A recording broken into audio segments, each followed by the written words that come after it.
Hello दोस्तों, मैं सौरभ आपका स्वागत करता हूं मेरे चैनल कोडिंग वर्ल्ड में, जहां हम बड़े ही आसान तरीके से सी प्रोग्रामिंग लैंग्वेज के बारे में सीखेंगे। सो प्लीज़ चैनल को सब्सक्राइब कीजिए, वीडियोस को लाइक कीजिए और शेयर भी कीजिए। तो चलिए देखते हैं।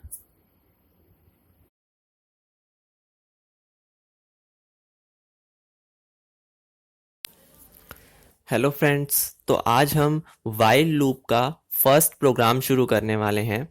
तो आज के प्रोग्राम में हम हेलो सी या फिर आप अपने नाम को भी या किसी भी स्टेटमेंट को हम 100 टाइम्स या मोर देन 100 टाइम्स प्रिंट करना सीखेंगे। तो चलिए अपने प्रोग्राम को शुरू करते हैं। तो हमने अपना कंपाइलर ओपन कर लिया है, टर्बो सी प्लस प्लस। आपका कोई भी कंपाइलर हो सकता है, आप उसमें एक्सेस कर सकते हैं।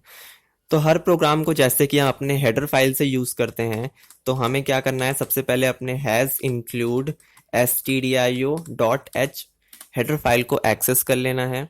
उसके बाद हम अपने void मेन फंक्शन को प्रिंट कर लेते हैं एक्सेस करने के लिए। अब हमें क्या करना है, सबसे पहले तो हमें वेरिएबल डिक्लेयर करने हैं। तो अब पहले ये प्रोग्राम पहले समझने की ज़रूरत है कि वेरिएबल कितने चाहिए हमें। इस प्रोग्राम में हम वाइल लूप की सहायता से किसी एक स्टेटमेंट को मोर देन 1 टाइम प्रिंट करने वाले हैं। तो यहाँ पर हम सिर्फ एक लूप चलाएंगे और एक स्टेटमेंट को प्रिंट करेंगे। यहाँ पर हम यूजर से कोई भी वैल्यू नहीं मांगने वाले हैं, यहाँ पर हम खुद वो वैल्यू देंगे। तो यहाँ पर सिंपल एक वेरिएबल हमें लेना है जो कि लूप को चलाएगा। तो हम ले लेते हैं int आई नाम का वो वेरिएबल। आई हमारा लूप चलाने के लिए हमने वेरिएबल लिया हुआ है। आप चाहें तो किसी भी वेरिएबल का यूज कर सकते हैं, हमारे लिए वो आई नाम का वेरिएबल है। तो हमारा वेरिएबल है आई। सबसे पहले वाइल लूप में हमें क्या करना होता था, इनिशियलाइजेशन का यूज करना होता था। इनिशियलाइजेशन का मतलब कि एक वेरिएबल को इनिशियल वैल्यू मतलब स्टार्टिंग नंबर प्रोवाइड करना, कि ताकि वो जब प्रोग्राम में इन आए तो उसके पास एक नंबर होना चाहिए या स्टार्टिंग नंबर होना चाहिए। तो आई को हम दे देते हैं 1, मतलब आई के पास हमने 1 नंबर दिया है। जब आई लूप प्रोग्राम के अंदर आएगा तो उसके पास 1 होगा। उसके बाद हम यहाँ पर तुरंत वाइल लूप को यूज करते हैं। वाइल लूप हमें यहीं पर एक्सेस करना है और अब हमें अपने कंट्रोल स्टेटमेंट या एक्सप्रेशन को भी हम बोल सकते हैं। यहाँ पर हमें एक्सप्रेशन लिखना है। अब ये एक्सप्रेशन हमें कितनी बार लिखना है वो समझना है, कि अगर हम अपने लूप को 10 टाइम्स चलाना चाहते हैं तो हमें एक्सप्रेशन में जो कंडीशन होगी, जो हम कंडीशन देंगे, वो 10 टाइम्स चलनी चाहिए। तो कंडीशन क्या होगी, हम अपने मान लीजिए हम हेलो सी को 100 टाइम्स प्रिंट कराना चाहते हैं, तो हम लिख देते हैं आई लेस देन इक्वल टू 100। अब ये कंडीशन कितनी बार सही होगी, 100 टाइम्स सही होगी। क्यों? क्योंकि आई की वैल्यू हमने इनिशियल 1 से दी है और 100 टाइम्स इसको चलना है। तो कंडीशन का मतलब क्या हुआ कि ये जो आप यहाँ पर देख रहे हैं आई लेस देन इक्वल टू 100, इसका कहने का मतलब है कि जब जब आई की वैल्यू 100 से छोटी होगी और 100 के बराबर होगी, तब तब हमें स्टेटमेंट को प्रिंट करना है। तो जब हम उसको एक इंक्रीमेंट करते जाएंगे तो 99 टाइम्स तो वो 100 से छोटा होगा और 1 टाइम वो 100 के बराबर होगा। तो इसका मतलब ये पूरी कंडीशन 100 टाइम्स सही होगी।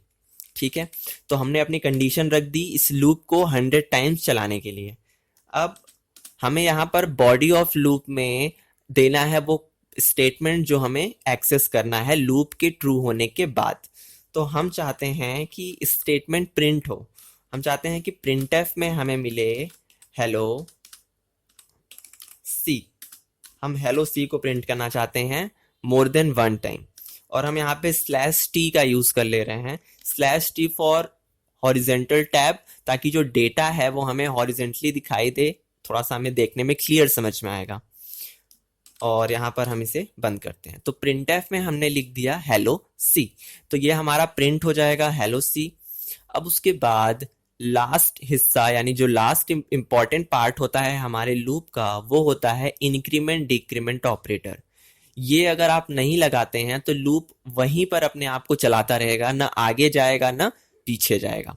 तो यहाँ पर हमें क्या करना है कि अपने वेरिएबल के अंदर एक नंबर को प्लस करना है। तो हम लिखेंगे क्या, i प्लस प्लस, और फिर अपने कर्ली ब्रेसेस को क्लोज कर देते हैं। ये वाइल का कर्ली ब्रेसेस बंद हो गया और ये मेन फंक्शन का। अब एक चीज और अभी समझ लेते हैं कि हमने जब अपने इंक्रीमेंट डिक्रीमेंट ऑपरेटर को पढ़ा था, यानी कि ऑपरेटर्स के 2 पार्ट में, अगर आपने नहीं पढ़ा है तो हम आपको ऊपर लिंक दे देंगे। वहां पर हमने इंक्रीमेंट डिक्रीमेंट ऑपरेटर्स को 2 हिस्सों में बटा देखा, यानी कि वो प्री इंक्रीमेंट भी होते थे और पोस्ट इंक्रीमेंट भी होते थे। तो यहाँ पर हमने पोस्ट इंक्रीमेंट ऑपरेटर का यूज किया है, प्री का यूज नहीं किया। क्यों? क्योंकि जो प्री इंक्रीमेंट होता है वो पहले वैल्यू को बढ़ा देता है, उसके बाद लूप में डेटा एक्सेस होगी। मतलब अगर हम इसके अंदर आते हैं तो वैल्यू पहले ही बढ़ जाएगी, तो यहाँ पर जो कुछ डेटा है वो मिसिंग हो जाएगी। इसलिए हम क्या कर रहे हैं, यहाँ पर हम पोस्ट इंक्रीमेंट का यूज कर रहे हैं, ताकि पहले बाकी सारा काम हो जाए, यानी कि पहले कंडीशन चेक हो जाए, वैल्यू प्रिंट हो जाए, उसके बाद हम वैल्यू को बढ़ाएं। अगर हम यहाँ पे प्री इंक्रीमेंट कर देंगे तो पहले ही वैल्यू बढ़ जाएगी, फिर डेटा प्रिंट होगी, फिर इंक्रीमेंट और कंडीशन चेक की जाएगी। तो इससे क्या होगा कि कोई कोई डेटा आपकी मिसिंग हो जाएगी। मतलब जो लूप 100 टाइम्स चलना था वो कम चलेगा, और जो डेटा है वो आपको एक्चुअली डेटा नहीं मिल पाएगी। इसलिए हम यहाँ पर पोस्ट इंक्रीमेंट का यूज कर रहे हैं, ताकि पहले कंडीशन चेक हो जाए, प्रिंटफ फंक्शन एक्सेस हो जाए, उसके बाद हम उसकी वैल्यू को बढ़ा लेंगे। यहाँ पर यही अंतर है आपका प्री इंक्रीमेंट और पोस्ट इंक्रीमेंट का। इसलिए हम लूप्स में पोस्ट इंक्रीमेंट का यूज करते हैं, प्री इंक्रीमेंट का नहीं। तो हमारा प्रोग्राम बनकर हो गया है तैयार, जो कि एक हेलो सी स्टेटमेंट है, उसे 100 टाइम्स, यानी कि जब जब ये कंडीशन सही होगी तब तब हेलो सी प्रिंट होगा। और ये कंडीशन हमने लिखी है 100 टाइम्स ट्रू होने के लिए। तो चलिए अब अपने प्रोग्राम को हम प्रिंट कर लेते हैं और देखते हैं आंसर क्या आता है। तो हमें प्रिंट करने के लिए कंट्रोल F9 करना है। पहले तो हम इसे कंपाइल कर लेते हैं। तो अब हम आंसर देखने के लिए हमें क्या करना होगा, Alt F5। तो अब आप देख सकते हैं कि हमारे सामने हेलो सी, हेलो सी, हेलो सी। अब देखिए जो आप स्पेस देख रहे हैं एक हेलो सी से दूसरे हेलो सी के बीच, वो है /t के सहायता से। /t ने आपको एक टैब का गैप दे दिया है हॉरिजेंटली, ताकि जो डेटा है वो क्लियर आपको देखने में मिल जाए। अगर हम /t नहीं लगाते तो जो हेलो सी है वो लाइन से देखने को मिलता। अब एक बार हम आपको /t हटाकर दिखा देते हैं, कंट्रोल F9, अब Alt F5। अब आप देखिए जो हेलो सी है वो लाइन से आपको देखने को मिल रहा है, तो आपको क्लियर नहीं समझ में आ रहा है कि हेलो सी प्रिंट हुआ या कुछ और प्रिंट हो रहा है। तो हमने इसलिए यहाँ पर क्या लिखा था, /t, ताकि जो डेटा है वो हमें क्लियर देखने को मिल जाए। तो आप देख सकते हैं जो नीचे वाला प्रिंटिंग है हेलो सी, वो 100 टाइम्स प्रिंट हो चुका है। तो इस तरीके से आप किसी भी वैल्यू को मोर देन 1 टाइम एक्सेस कर सकते हैं, जितनी बार आप चाहें। अपने अकॉर्डिंग कंडीशंस को क्रिएट करिए और अपने लूप को एक से ज़्यादा बार चलाइए। किसी कंडीशन के थ्रू चला सकते हैं, चाहे डायरेक्ट भी चला सकते हैं, वो आपके ऊपर डिपेंड करता है।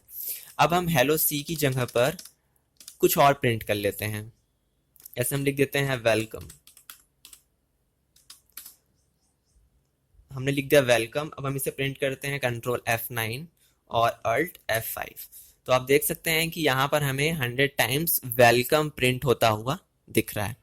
तो इस तरीके से हम अपने प्रोग्राम में वाइल लूप का यूज करके किसी भी पर्टिकुलर स्टेटमेंट को या ब्लॉक ऑफ स्टेटमेंट्स को मोर देन 1 टाइम एक्सेस कर सकते हैं। तो हम आज का वीडियो यहीं पर खत्म करते हैं। आई होप आपको समझ में आ गया होगा। अगर आपको कोई भी प्रॉब्लम होती है तो आप हमें मेल कर सकते हैं या आप कमेंट में भी पूछ सकते हैं।